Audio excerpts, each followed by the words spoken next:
আমার দিদির আশীর্বাদের প্রথম পার্টের ব্লগটাতে তোমরা ওকে অনেক ভালোবাসা দিয়েছো, ওকে সবাই অনেক অনেক কংগ্রাচুলেশনও জানিয়েছো।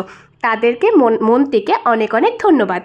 এই ব্লগটা কিন্তু সেই দিনেরই ছিল, মানে সকালে হয়েছিল ওদের আশীর্বাদ আর সন্ধ্যেতে হয়েছিল রিং সেরিমনি। দুজনকে এখানে মিষ্টি করে রিংটা পরিয়ে দিচ্ছে, আর এই শুভ মুহূর্তের সাক্ষী কিন্তু আমরা বাড়ির সবাই ছিলাম। জানো তো, ওদের কিন্তু পিওরলি অ্যারেঞ্জ ম্যারেজ, মানে দুবাড়ির থেকে দেখাশুনো করেই কিন্তু বিয়েটা ঠিক করা হয়েছে। আর ওকে সেদিনকে এতটাই মিষ্টি লাগছিল যে ওর ফটোগ্রাফার দাদাও একটা মোমেন্টও ওয়েস্ট করেনি ছবি তোলার জন্য। অনেক সুন্দর সুন্দর ছবিও কিন্তু তুলেছে। যখন হাতে ছবিগুলো পাবো অবশ্যই তোমাদের সঙ্গে শেয়ার করব। এই দিনটা যাতে আরও মেমোরেবল হয়ে থাকে সেজন্য ওরা একটা সুন্দর কেকেরও কিন্তু অ্যারেঞ্জমেন্ট করেছিল। সেই কেকটা কেটে দিনটাকে আরও সুন্দর করে তুললো।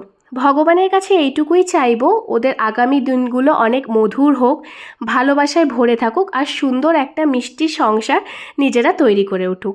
তো আজকের মতো আমার এই ব্লগটা এইটুকুই থাকলো। আশা করি তোমাদের সবার খুব ভালো লাগবে। দেখা হবে নেক্সট ব্লগে। Bye bye.